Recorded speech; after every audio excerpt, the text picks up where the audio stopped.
오늘 우리에게 주시는 하나님의 말씀은 예레미야 28장 1절에서 11절까지 말씀입니다. 예레미야 28장 1절부터 11절까지 차이신 줄 알고 제가 봉독합니다. 그 해 곧 유다왕 시드기야가 다스리기 시작한 지 4년 닷새째 달 기브온 아술의 아들 선지자 하나냐가 여호와의 성전에서 제사장들과 모든 백성이 보는 앞에서 내게 말하여 이르되 만군의 여호와 이스라엘의 하나님이 이같이 일러 말씀하시기를 내가 바벨론의 왕의 멍에를 꺾었느니라. 내가 바벨론의 왕 느부갓네살이 이곳에서 빼앗아 바벨론을 옮겨간 여호와의 성전 모든 기구를 2년 안에 다시 이곳으로 되돌려 오리라. 내가 또 유다 왕 여호야김의 아들 여고니야와 바벨론으로 간 유다 모든 포로를 다시 이곳으로 돌아오게 하리니 이는 내가 바벨론의 왕의 멍에를 꺾을 것임이니라. 여호와의 말씀이니라 하니라. 선지자 예레미야가 여호와의 성전에 서 있는 제사장들과 모든 백성들이 보는 앞에서 선지자 하나냐에게 말하니라. 선지자 예레미야가 말하니라. 아멘. 여호와는 이같이 하옵소서. 여호와께서 내가 예언한 말대로 이루사 여호와의 성전 기구와 모든 포로를 바벨론에서 이곳으로 되돌려 오시기를 원하노라. 그러나 너는 내가 내 귀와 모든 백성의 귀에 이르는 이 말을 잘 들으라. 나와 너 이전의 선지자들이 예로부터 많은 땅들과 큰 나라들에 대하여 전쟁과 재앙과 전염병을 예언하였느니라. 평화를 예언하는 선지자는 그 예언자의 말이 응한 후에야 그가 진실로 여호와께서 보내신 선지자로 인정받게 되리라. 선지자 하나냐가 선지자 예레미야의 목에서 멍에를 빼앗아 꺾고 모든 백성 앞에서 하나냐가 말하여 이르되 여호와께서 이와 같이 말씀하시니라. 내가 2년 안에 모든 민족의 목에서 바벨론 왕 느부갓네살의 멍에를 이와 같이 꺾어버리리라 하셨느니라 하며 선지자 예레미야가 자기의 길을 가니라. 아멘. 오늘은 7절에 나오는 예레미야 선지자의 단호한 말씀을 제목으로 잡았습니다. 이 말을 잘 들어라. 이 말을 잘 들어라. 자, 오늘은 선지자 하나냐가 등장합니다. 선지자 하나냐. 선지자라고 하니까 예레미야도 선지자고 하나냐도 선지자고. 그래서 우리가 볼 때는 선지자의 말이기 때문에 하나님의 말씀이다 이렇게 생각할 수 있겠죠. 하지만 오늘 등장하는 하나냐 선지자는 참 선지자의 그룹에 속하지 못하는, 그래서 그 앞에 계속해서 나오는 거짓 선지자의 부류에 속하는 그런 사람입니다. 지금 예레미야는 하나님의 메시지를 가감없이 전하고 있습니다. 우리가 앞에서 25장, 6장, 7장 계속해서 이 말씀들을 사실은 보면서 28장까지 넘어와야 그 흐름을 알 수가 있습니다. 그런데 이제 지금 우리가 너무 길기 때문에 25장, 6장, 7장 넘어서 지금 28장까지 바로 우리가 왔습니다만은 25장에 여호야김, 엘리야김 이름을 여호야김으로 바꾸어서 유다를 통치한 왕이었죠. 여호야김. 그리고 그의 아들이 여호야긴. 그리고 이제 여호야긴 다음에 왕이 된 사람이 시드기야 왕입니다. 그러니까 지금 흐름이 이 시간 순서대로 쭉 이렇게 일목요연하게 되어 있지 않습니다. 그래서 그때그때 왕들이 등장하면 어느 시대 왕인지 또 어느 시대에 지금 이 예레미야의 선지자 선포가 이루어지고 있는지 이것을 염두에 두고 이 말씀을 이해할 필요가 있죠. 그러니까 우리는 언제나 유다가 멸망하기 그 직전에 활동한 예레미야 선지자의 이 40년의 기간은 어느 왕들에게 있어서 이루어진 말씀인가? 이거를 알기 위해서 마지막 유다 임금들을 염두에 두고 기억할 필요가 있습니다. 그래서 요시야, 그의 아들 요아하스, 그리고 요아하스가 그 뒤에 또 그의 숙부인 엘리야김, 그가 요야김이라고 하는 이름으로 왕이 되고, 요야김이 죽고 난 뒤에 그의 아들 여호야긴이 왕이 됩니다. 본문에서는 계속해서 여호야긴이라고 아니하고 뭐 요고니아 이런 이름으로 나오는데, 어쨌든 역사적인 왕은 여호야긴. 그 다음에 마지막 왕이 역시 여호야긴은 다윗의 마지막 씨앗이었습니다. 그리고 요야긴이 마지막 씨앗이었고, 그 뒤에 등장한 시드기야는 말하자면 여호야긴의 아들이 아니라 여호야긴의 배다른 숙부입니다. 그러니까 그의 아버지 여호야김과 배다른 형제였다는 거죠.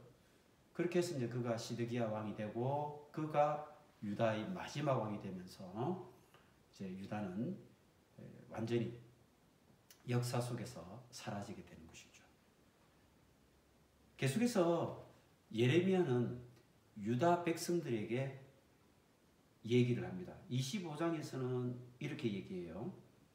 유다 왕 아몬의 아들 요시야 왕, 요시야, 우리가 종교개혁을 일으킨 요시야 왕 기억하고 있죠? 13째 해부터 오늘까지 23년 동안 여호와의 말씀이 내게 임하기로 내가 너희에게 꾸준히 일렀으나 너희가 순종치 아니하니라. 계속해서 예레미야는 이스라엘 백성들을 향해서 이렇게 말씀을 합니다. 25장 9절 제가 공독해 드릴게요. 보라, 내가 북쪽 모든 종족과 내 종 바벨론의 왕 느부갓네살을 불러다가, 하나님께서 내 종 바벨론의 왕 느부갓네살을 불러다가, 결국 이 느부갓네살을 참으로 말 안 듣고 회개해라 회개해라 그렇게 외치는데도 회개하지 않고 있는 이 목이 곧은 패역한 백성인 이스라엘을 좀 버릇을 고치는 도구로 선택한 그 왕이 바벨론 느부갓네살 왕이라는 뜻입니다. 그러다 보니까 표현이 내 종 바벨론의 왕 느부갓네살 이렇게 표현을 하고 있지 않습니까? 결국 이 느부갓네살이라고 하는 이방의 왕을 하나님께서는 그분의 역사의 도구로 이렇게 선택해서 사용하고 있다는 것을 말씀하고 있는 거죠. 11절에 보니까 이 모든 땅이 폐허가 되어 놀랄 일이 될 것이며 이 민족들은 70년 동안 바벨론의 왕을 섬기리라. 여호와의 말씀이니라. 70년이 끝나면 내가 바벨론의 왕과 그 나라와 갈대아인의 땅을 그 죄악으로 말미암아 불하여 영원히 폐허가 되게 하되. 그러니까 하나님께서는 분명히 이 유다 민족들을 좀 버릇을 고치고 이 패역한 죄악에서 뭔가 좀 새로운 사람으로 만들려고 하니까 그 수단으로 북쪽에 있는 갈대아인의 왕인 바벨론 느부갓네살 왕을 선택하셨다는 것입니다. 그리고는 70년 동안 좀 뭔가 새롭게 기경하고 새롭게 바꾸고 가꾸어서 그 뒤에는 이제 도구로 사용했던 이 바벨론 왕, 이 왕도 또한 완전히 끝장나도록 만들겠다. 도구로 이제 사용이 되었으니까 그로서 끝나고 그의 모든 죄악은 또 그 죄값에 따라서 심판을 받게 될 것이다. 이렇게 말씀을 하는 것입니다. 이후에 26장에 가면은 예루살렘 성전에서 이제 모든 백성들 또 거기에 모여 있는 제사장들, 선지자들 다 모여 있습니다. 예루살렘 성전 뜰에 서서 이렇게 말씀을 선포하는 거예요. 하나님께서 그렇게 이제 말씀을 선포하라고 말씀하셨거든요.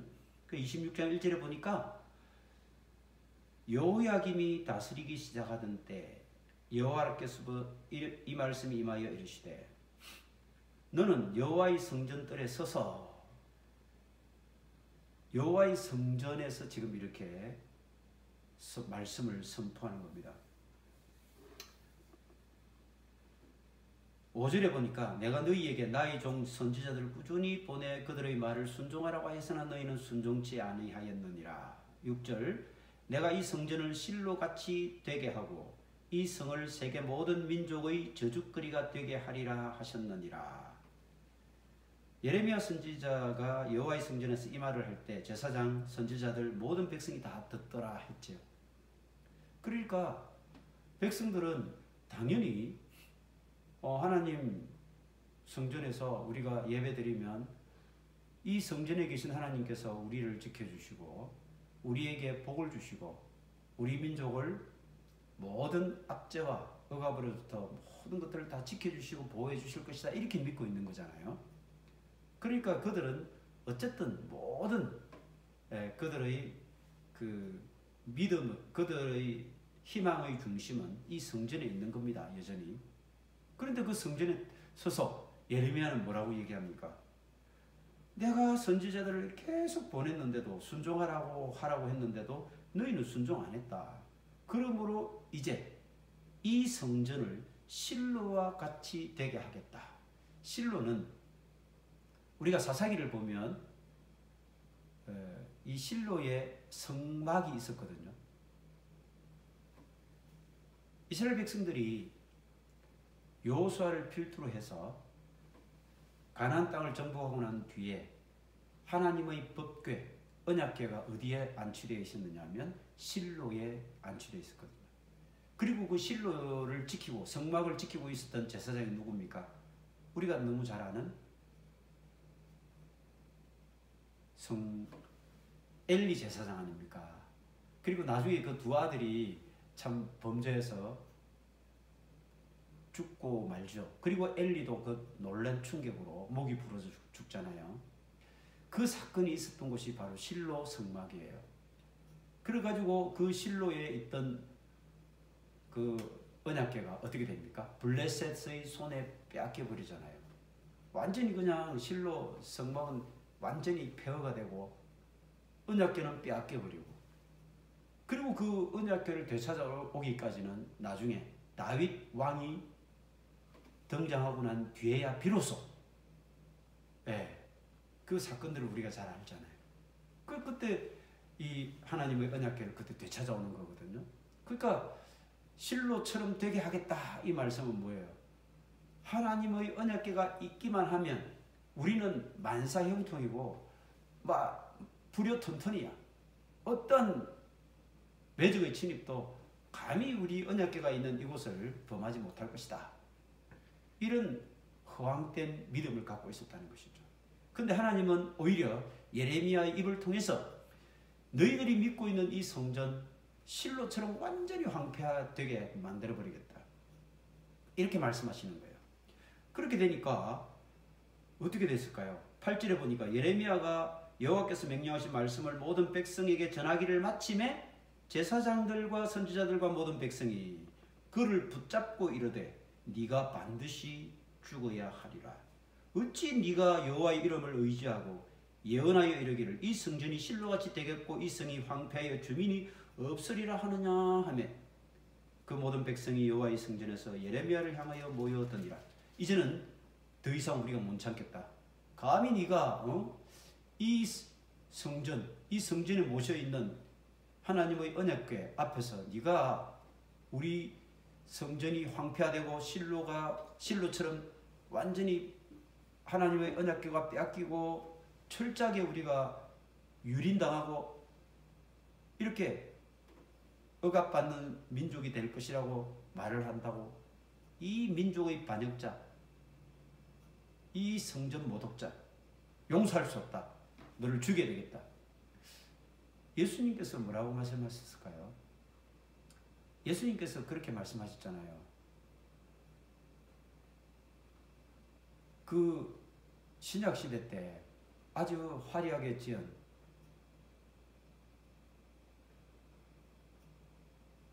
화려하게 지은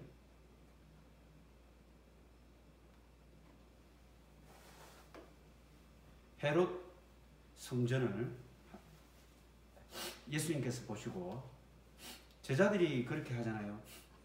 저 성전은 너무너무 웅장하고 위대한 훌륭한 성전입니다 라고 하니까 예수님 뭐라고 하십니까? 이 성전을 헐어버리라. 내가 사흘 만에 다시 짓겠다. 이렇게 말씀하세요. 성전을 헐어버리라. 성전 무너질 것이, 이 아름다운 성전들도 돌 위에 돌 하나도 남지 않을 것이다 라고 이렇게 말씀을 하셨고, 그 예루살렘 성 또한 그렇게 예언을 하셨잖아요.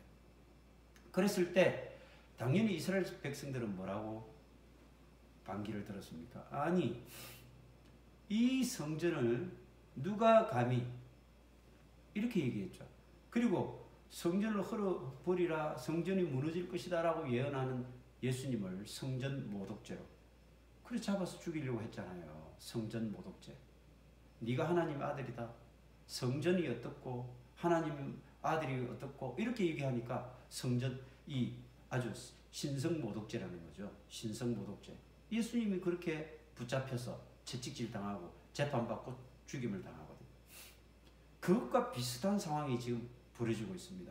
예레미야가 이 성전, 너희들 그렇게 믿고 있는 이 성전 하나님께서 싹 썰어버릴 거야. 실로처럼 만들어버릴 거라고 분명히 말씀하셨어. 그러니까 그곳에 있던 제사장들, 선지자들, 백성들 참을 수 없다. 감히 이 성전을 모독해? 저 배신자, 반역자.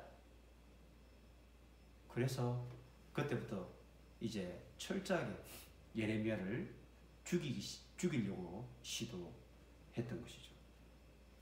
그 뒤에 계속 보니까 유다의 고관들, 이제 유다의 고관들이라 하면 말하자면 재판을 받기 위해서 유다의 그 방백들, 그 고위직 관료들이 나와서 이렇게 재판하는 과정이 나옵니다.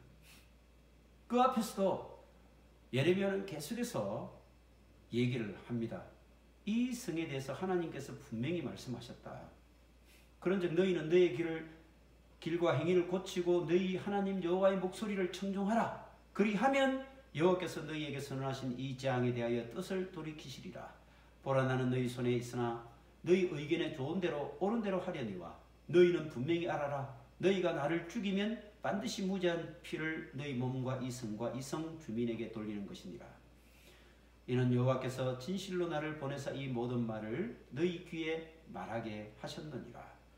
고관과 백성들 앞에서 이렇게 이제 재판 행태로 시작이 됐을 때 예레미야는 분명하게 자기 의견을 또 하나님으로부터 받은 메시지를 전하고 있습니다. 그러니까 18절에 가서 보니까 유다왕 히스기야 시대에 모레네 사람 미가, 우리가 잘 아는 미가 선지서의 그 미가 선지자입니다.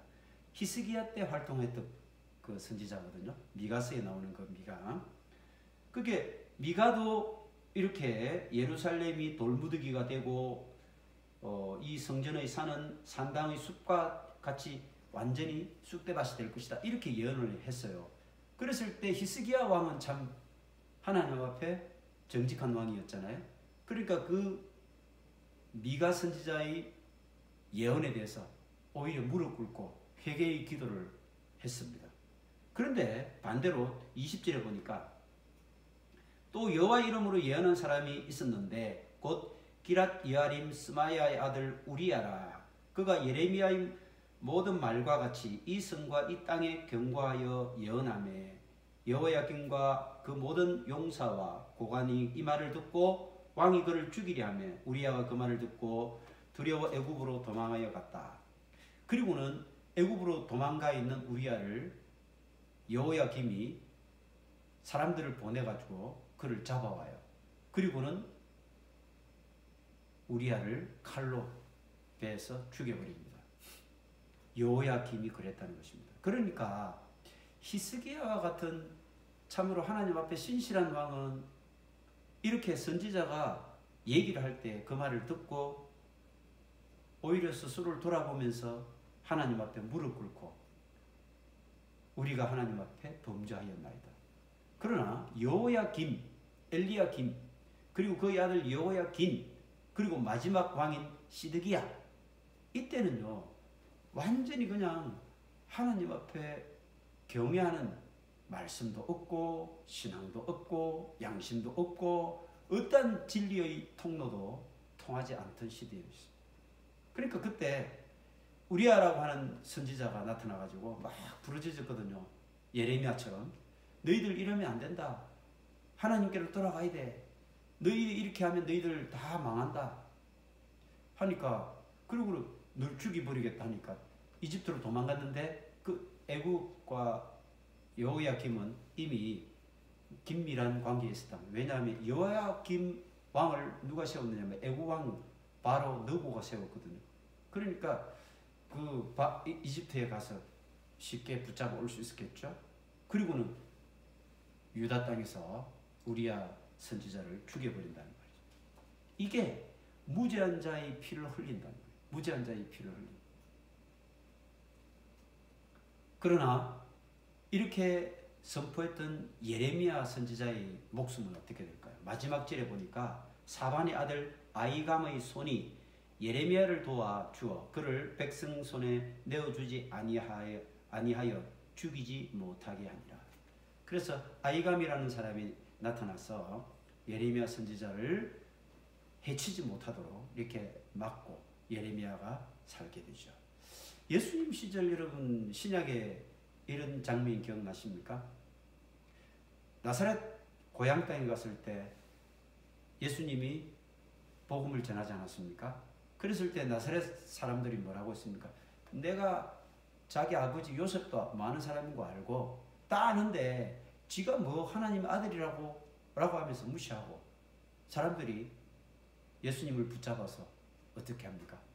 낭떠러지에 떨어뜨려 죽이려고 하죠. 그게 성지순례에 가보면 절벽산이라고 나와 있거든요. 절벽산이라고 나와 있는데 그 낭떠러지가 저 밑에 보이고 저 건너편 쪽으로 나사렛 마을이 다 보입니다.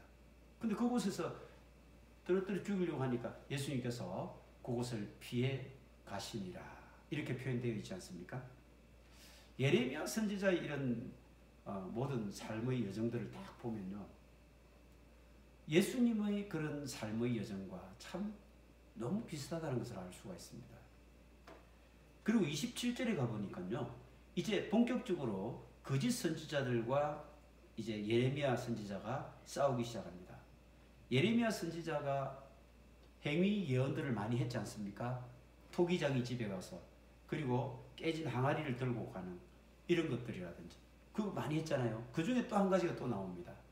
하나님께서 줄을 맨 멍에가 뭡니까? 소가 밭을 갈 때에 이렇게 목에 이렇게 씌우는 게 멍에잖아요. 그 멍에를 너 목에 걸고 가서 이렇게 외쳐라.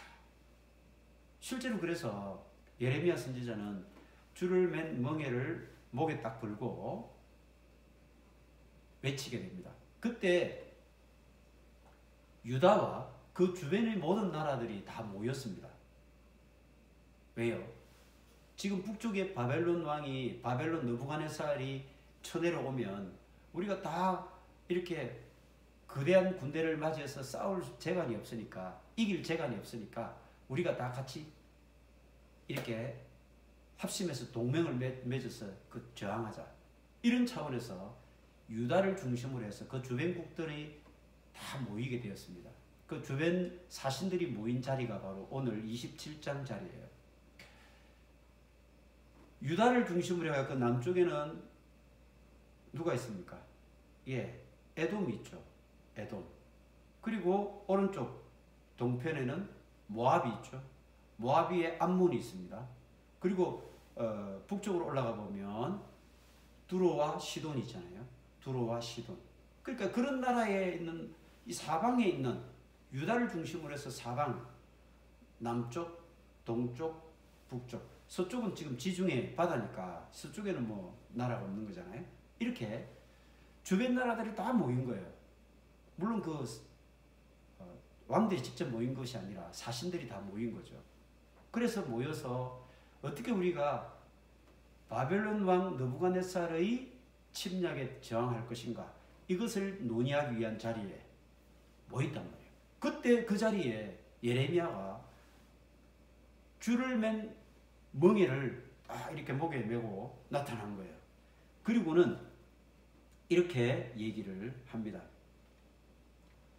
5절에 보니까, 자, 27장 5절입니다. 나는 내 큰 능력과 나의 쳐든 팔로 땅과 지상에 있는 사람과 짐승들을 만들고 내가 보기에 옳은 사람에게 그것을 주었노라.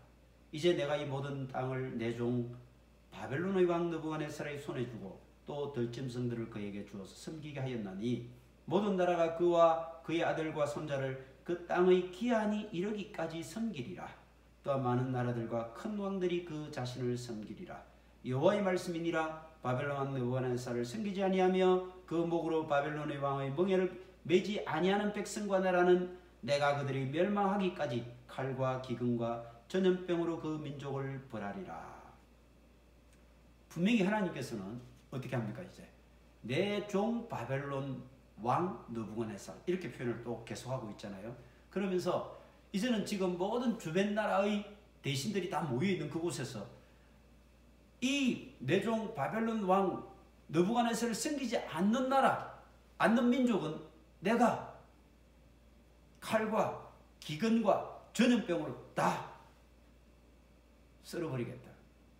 무슨 말입니까? 너희들 이제 그냥 다 백기투항하고 그냥 바벨론 왕 느부갓네살 섬겨. 그러면서 뭐라고 말씀하셨습니까? 기한이 이르기까지 섬기리라, 이렇게 말씀하셨잖아요. 하나님께서 이 70년이라는 기한을 하나님의 시간표에는 이미 들어있는 거예요.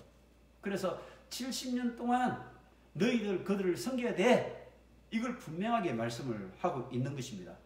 그런데 너희들이 그거를 순종하지 않고 반기를 들고 너희들이 모여서 느부갓네살 왕에게 대항하겠다고, 만약에 그런 민족과 그런 백성들, 그런 나라는 내가 칼과 기근과 전염병으로 다 썰어버릴 거야. 저항하지 말라는 겁니다. 뭐 싸울 너희들 계략을 꾸미고 뭐 전략을 세우고 하지 마, 이런 얘기예요. 이미 하나님은 하나님의 시간표에 이 느부갓네살 왕을 도구로 해서 유다 민족뿐만 아니라 그 주변 나라들까지 다 바벨론 왕 손에 넘기기로 이미 작정하신 것이죠. 그런데 꼭 이런 상황에서는 누가 등장합니까? 거짓 선지자가 등장합니다. 그래서 9절에 보니까 너희는 너희 선지자나 복술가나 꿈꾸는 자나 술사나 요술자가 이르기를 너희가 바벨론의 왕을 섬기게 되지 아니하리라 하여도 너희는 듣지 말라. 그들은 너희에게 거짓을 예언하여 너희가 너희 땅에서 멀리 떠나게 하며 또 내가 너희를 몰아내게 하며 너희를 멸망하게 하느니라.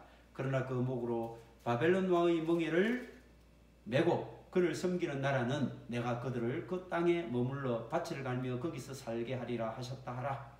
그러니까 그냥 순종하는 그런 나라, 그런 백성들은 내가 그곳에서 밭을 갈면서 살게 해주겠지만 반기를 들고 바벨론 느부갓네살 왕에게 저항하는 자는 싸그리 다 죽게 될 것이다, 이렇게 말합니다. 근데 여기 보면 복술가, 꿈꾸는 자, 선지자, 요술자, 이 다 거짓 선지자들이잖아요. 그들은 다 뭐라고 얘기합니까? 너희가 바벨론의 왕을 섬기게 되지 아니하리라. 너희들이 바벨론 왕을 절대로 섬기게 되지 않을 거다. 그들의 포로가 되지 않을 거라, 이런 얘기거든요. 그들은 너희에게 거짓 예언을 한다, 이런 얘기입니다. 거짓 예언을 한다. 12절을 계속해서 한번 보겠습니다. 내가 이 모든 말씀대로 유다의 왕 시드기야에게 전하여 이르되, 자, 시드기야는 마지막 왕이라고 했죠. 지금 시드기야 왕에게 이제 이 내용을 또 똑같이 전달할 것입니다.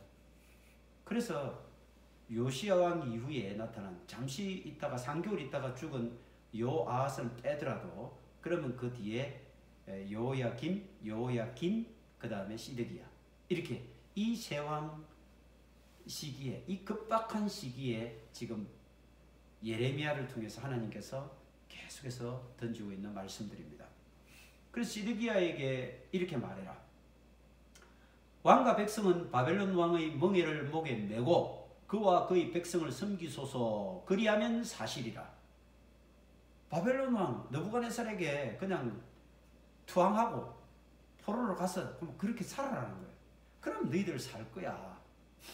어찌하여 당신과 당신의 백성이 여호와께서 바벨론 왕을 섬기지 아니하는 나라에 대하여 하신 말씀과 같이 칼, 기근, 전염병에 죽으려 하나이까? 그럼 결국 저항하는 나라들은 칼, 기근, 전염병에 죽게 될 거단 말이에요. 그러므로 당신들은 시드기야 왕과 그 백성들이죠. 바벨론 왕을 섬기게 되지 아니하리라 하는 선지자의 말을 듣지 마소서. 그들은 거짓을 예언함이니이다. 이는 여호와의 말씀이니라. 내가 그들을 보내지 아니하였거늘 그들이 내 이름으로 거짓을 예언하니 내가 너희를 몰아내리니 너희와 너희에게 예언하는 선지자들이 멸망하니라. 거짓 예언자들은요, 시드기야에게 왕이여, 절대 하나님께서 이곳을 멸망시키지 않을 것입니다. 우리가 바벨론의 포로가 되지 않을 것입니다. 하나님께서 그냥 두고 보실 리가 없습니다. 이런 식으로 얘기를 한단 말이에요. 그런데 예레미야는 뭐라고 합니까? 그건 다 거짓 선지자들이야. 하나님께서 분명히 그 거짓 선지자들의 말을 듣지 말라고 얘기했어. 이걸 얘기하고 있거든요.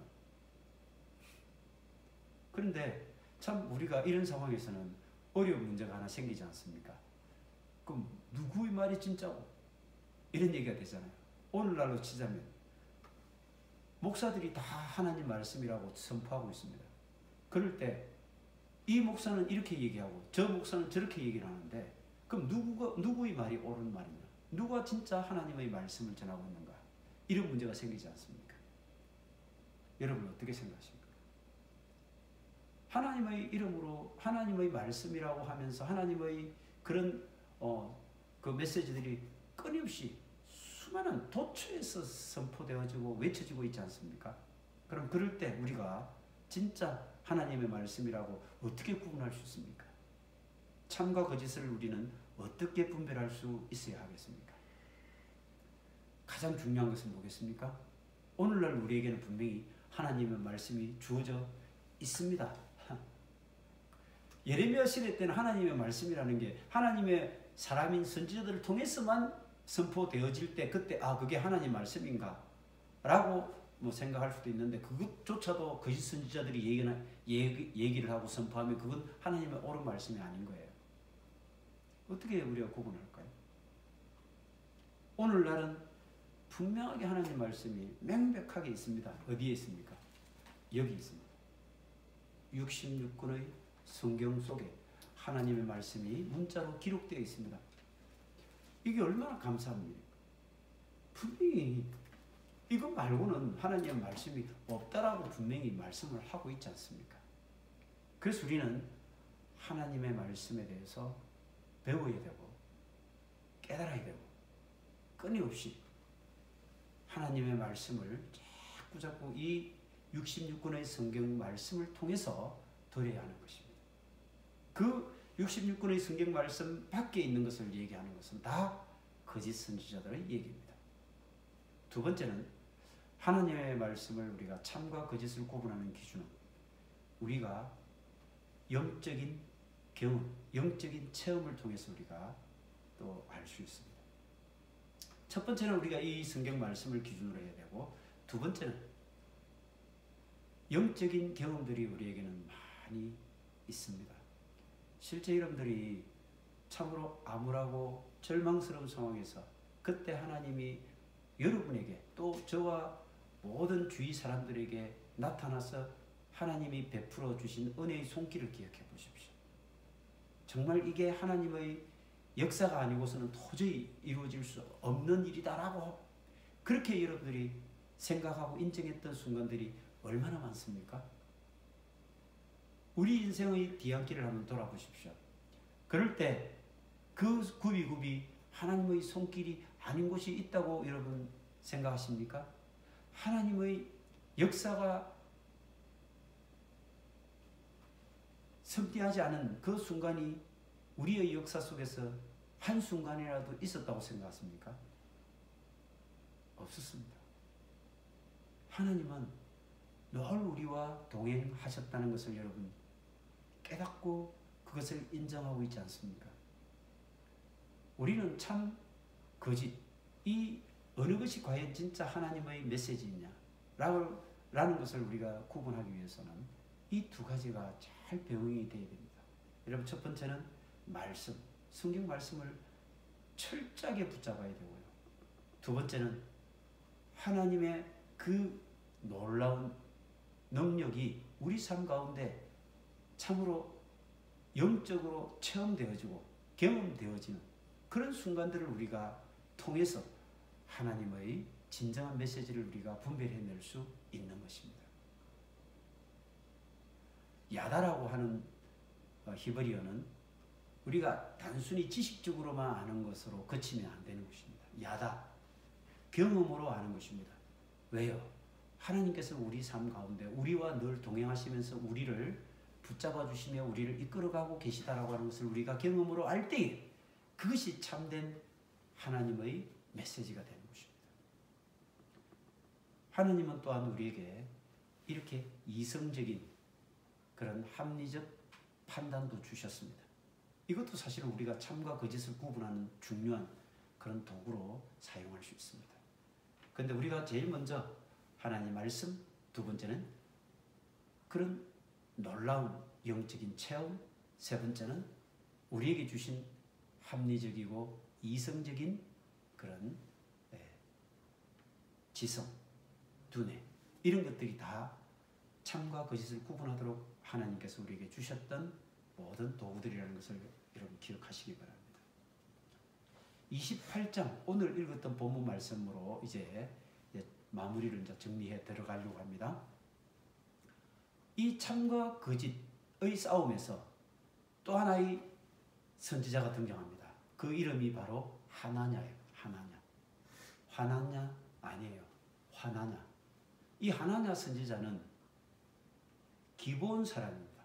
그래서 28장 1절에 보면 시드기야가 다스리기 시작한 지 4년 닷새째.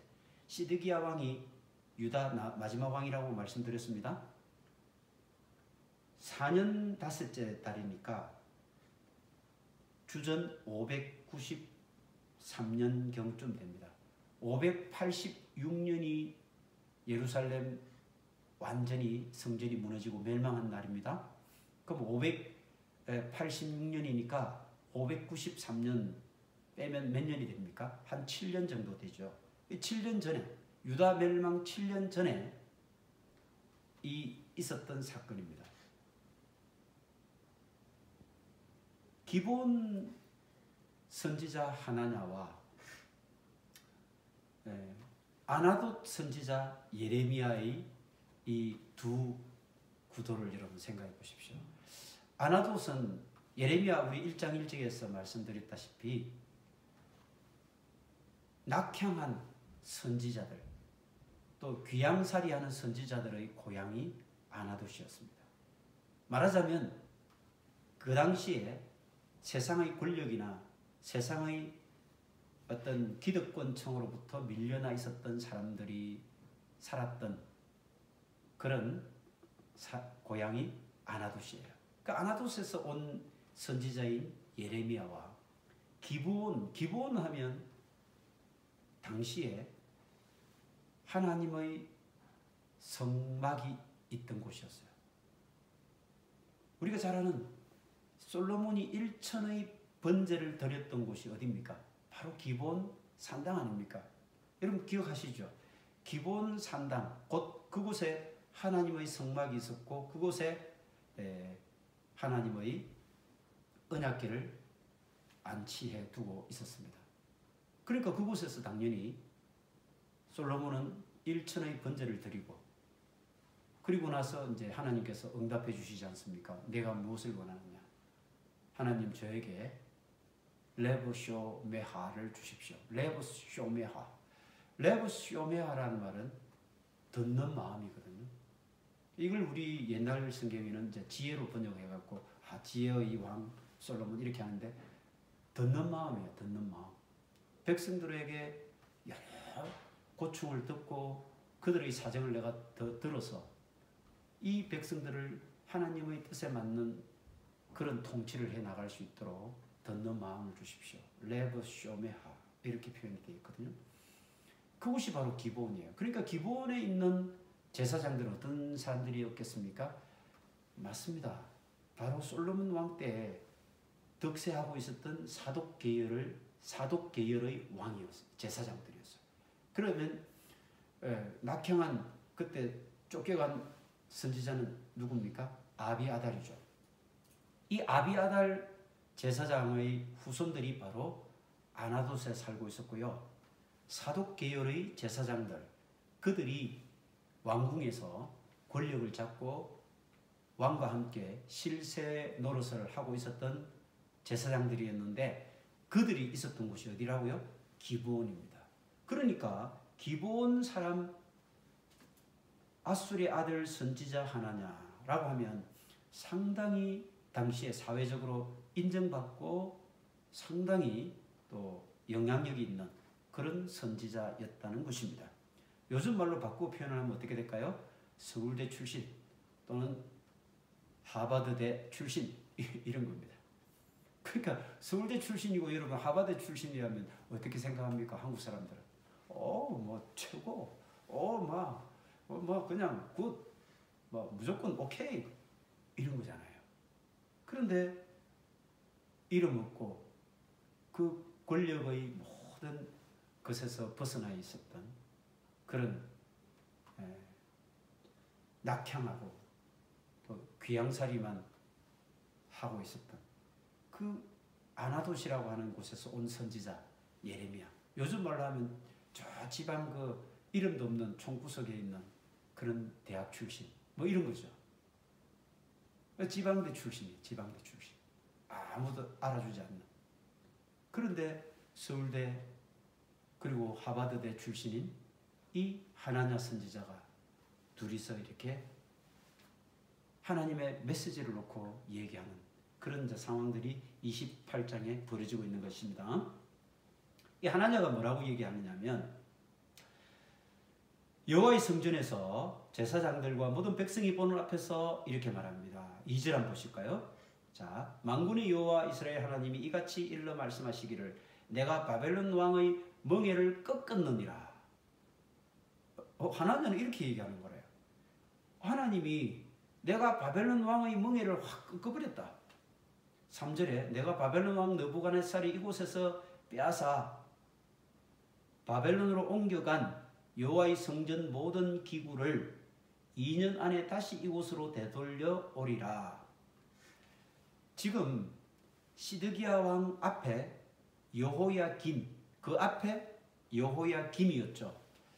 지금 이스라엘은 바벨론의 침공을 크게 3번 받습니다. 1차 침공, 그때 포로로 잡혀간 사람이 누구라고 했습니까? 다니엘이에요. 두 번째 침공이 여호야김 때 있습니다. 여호야김 1차 침공, 다니엘 세 친구 잡혀갑니다. 여호야김 때 2차 침공이 있습니다. 그때 잡혀간 선지자가 바로 에스겔 선지자입니다. 그때 여호와의 성전에 있는 많은 기물들을 탈취해가지고 가지고 갑니다. 그것이 2차 포로로 잡혀가는 시기예요. 그 이후에 이제 시드기야 왕이 마지막 왕이잖아요. 시드기야 왕 때에 바로 이 하나냐 선지자가 백성들과 제사장들 모아놓고 이렇게 예언을 하는 거예요. 그래서 하나님이 나에게 말씀하시기를 이곳에서 빼앗아 바벨론으로 옮겨간 여호와의 성전 모든 기구를 2년 안에 다시 이곳으로 되돌려 주겠다라고 하나님이 말씀하셔서 나에게 이런 얘기를 하는 거예요. 그렇게 이 포로로 잡혀가고 빼앗아 갔던 이 모든 성전 기구들이 다 2년 안에 다시 원상 회복시켜 주겠다. 하나님이 그렇게 나에게 말씀하셨어. 이렇게 얘기를 하는 거예요. 분명히 예레미야는 그 앞에 계속해서 70년 동안 너희들 다 끌려가서 이방살이 할 거야 라고 분명히 얘기하고 있잖아요. 그리고 계속해서 말합니다. 4절에 유다의 왕 여호야김의 아들 여고니야와 바벨론으로 간 유다 모든 포로를, 이 여고니야와 바벨론으로 간 유다 모든 포로, 그 속에 누가 있다고요? 예, 에스겔 선지자가 있는 거예요.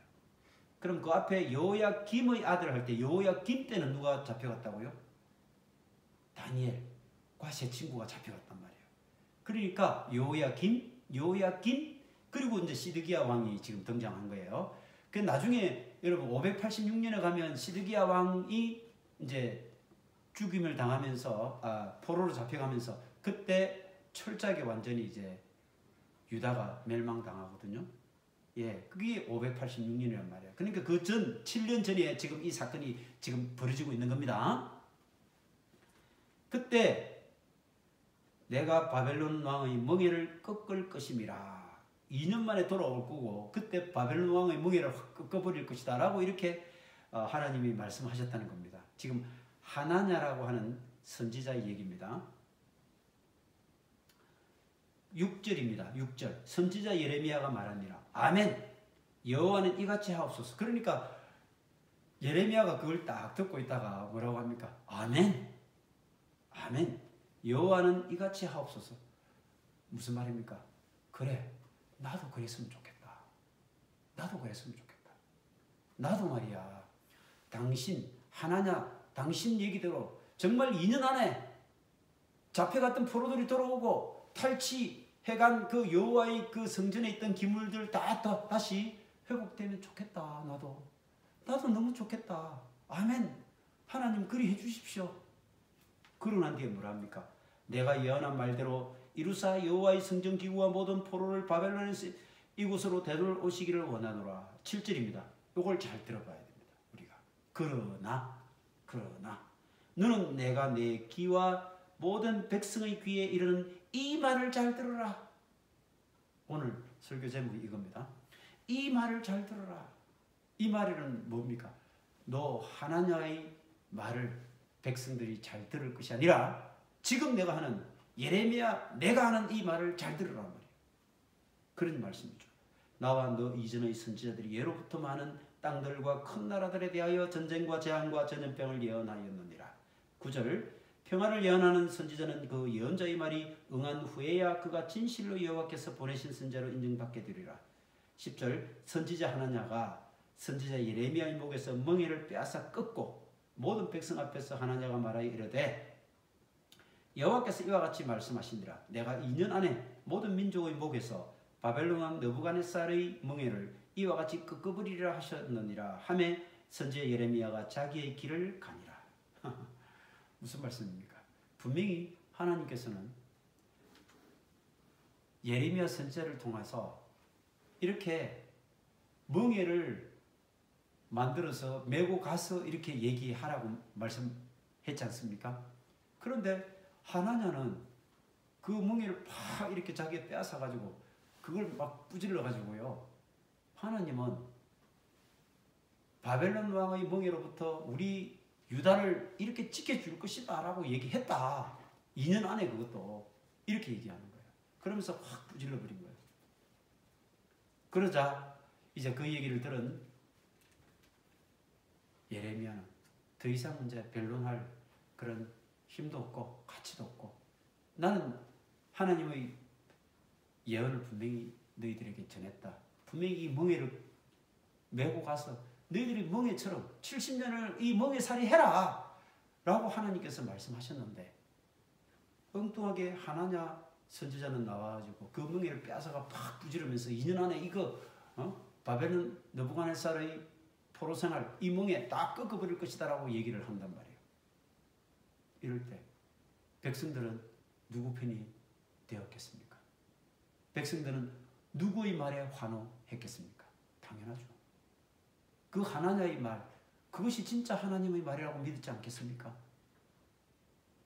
오늘도 우리 사이비 교단, 사이비에서 얘기하는 것은요, 진짜 그럴듯합니다.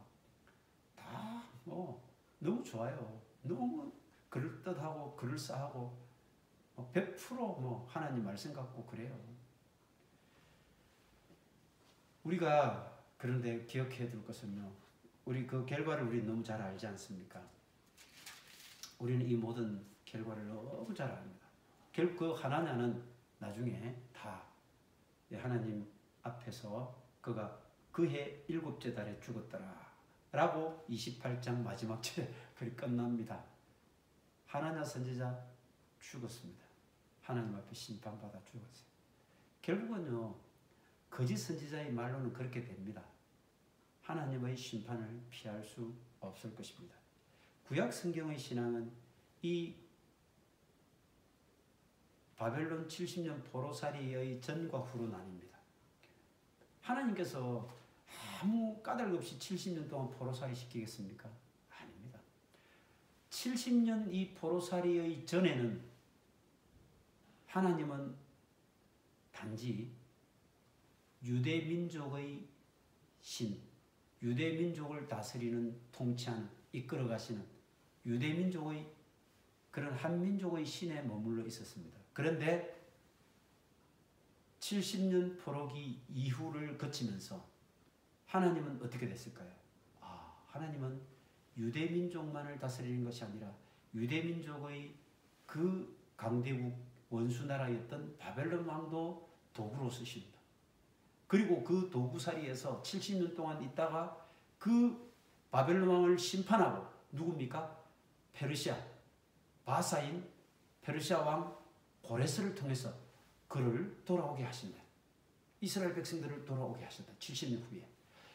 이런 걸 보니까 하나님은 유대민족만의 하나님이 아니다. 모든 세계, 모든 민족의 신이었고 유대민족만의 신에 머무르지 않는다는 것입니다. 그래서 이 온 세상을 이끌어 가시는 하나님, 참으로 이 온 세상의 역사를 주관하시는 하나님이 바로 우리의 하나님이라고 하는 것이 그때 깨닫게 되어졌다는 것입니다. 거대한 고난, 이것은 우리의 신앙을 더욱더 위대하게 만들어 나가는 것입니다. 우리 십자가의 부활신앙이 바로 그것 아닙니까? 예수님이 인간의 몸을 입고 이 땅에 오셔서 어떻게 하셨습니까? 모든 고통 직접 부딪히면서 모든 고난과 아픔과 슬픔을 다 겪고 경험하지 않았습니까? 그리고는 결국 십자가에서 죽으셨습니다. 그런데 그 죽음 이후에 예수님의 부활이 있었고 그 부활을 신앙을 통해서 모든 사람들의 생명이 다시 살아나는 그런 놀라운 역사가 펼쳐지지 않았습니까? 바로 그거예요. 하나님께서는 70년 동안 포로 생활로 너희들 죽도록 이렇게 고생해라고 사지로 몰아넣은 것이 아닙니다. 그것을 통하여 명실상부하게 하나님이 온 이 땅의 진정한 신이며 이 땅의 역사를 주관해 가시는 참된 신이라고 하는 것을 말씀해 주시고 있는 것입니다. 누군가가 그래서 희생이 없는 어떤 영광을 말한다. 누군가가 절망의 그 깊은 수렁을 거치지 않는 희망을 말한다. 누군가가 죽음과 마주치지 않는 생명을 외친다. 만약에 그렇다면 그것은 우리가 단언컨대 그것은 거짓 예언자입니다. 여러분들이 영광과 희망과 생명을 말하기만 하면 그게 참된 하나님의 말씀으로 참된 선지자로 이렇게 받아들여서는 안 됩니다. 그것에는 반드시 희생이 따르고 절망의 깊은 수렁에 빠지는 아픔과 고난이 있고 죽음과 마주치는 그런 정말 암담한 암울한 그런 상황들을 거치게 된다는 것입니다. 그런데 우리는 여러분 기억해 둘 것이 있습니다. 사망의 엄침한 골짜기에 우리가 다닐지라도 하나님께서는 우리를 사망의 엄침한 골짜기에 혼자 내버려 두지 않으십니다. 그분은 반드시 우리에게 지팡이가 되어주시고 우리를 막대기가 되어주시기 때문에 우리의 생명을 반드시 지켜주시는 분이라고 하는 것을 우리가 꼭 명심하시기 바랍니다. 그래서 우리는 그 고난을 도망치기보다는 당당히 마주하고 그 포로생활, 우리에게 주어지는 70년의 포로생활도 기쁨으로 감사함으로 우리가 마주할 수 있게 되기를 바랍니다. 어둠의 한복판에서 참된 빛이 되어주시는 그 하나님을 오늘도 우리가 붙잡고 승리의 길을 가는 우리 모두가 될 수 있기를 간절히 축원드립니다. 아멘. 찬송가 456장입니다. 456장 1절과 4절입니다.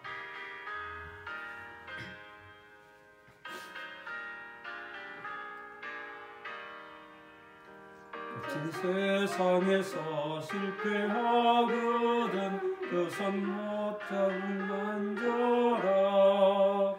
오랜 일 하다가 힘을 얻으리 그 손 못 자국 만져라. 그 손 못 자국 만져라. 그 손 못 자국 만져라. 주가 널 지키며 인도하시리. 그 손 못 자국 만져라. 너의 죄악의 짐 무거울 때에 그 손 못 자국 만져라. 마음 문 열고서 주를 모셔라. 그 손 못 자국 만져라. 그 손 못 자국 만져라. 그 손 못 자국 만져라. 주가 널 지키며 인도하시리. 그 손 못 자국 만져라. 다 같이 기도하겠습니다. 역사를 주관하신 하나님 아버지, 하나님의 시간표를 깨닫지 못하고 그저 우리의 시간표대로 되지 않는다고, 우리 앞의 고난을 빨리 해결해 주시지 않는다고 원망하며 불평했던 저희들, 우리의 이 미련함과 인내하지 못함을 용서해 주시옵소서.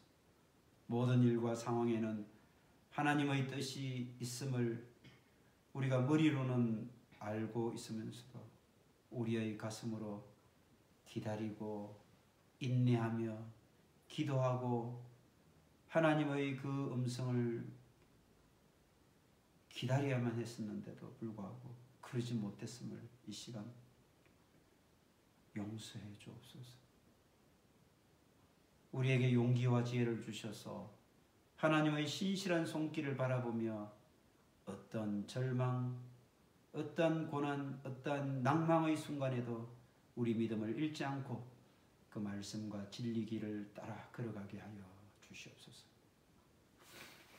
지금은 우리 주 예수 그리스도의 큰 은혜와 하나님 아버지의 무한하신 사랑하심과 성령님의 등불 되어 주심과 인도해 주심과 참된 진리를 구분하는 그런 지혜 주심이 이 시간 머리 숙여 하나님 앞에 참된 예배자로 온전한 승리자로 살아가기로 다짐하는 주님의 말씀교회 모든 권속들, 그들의 가족들과 그들이 몸담고 또 헌신하는 그들의 일터와 직장에서, 그리고 그들이 만나는 모든 사람들의 관계 속에 지금으로부터 영원까지 함께하여 주시기를 간절히 축원하옵나이다. 아멘.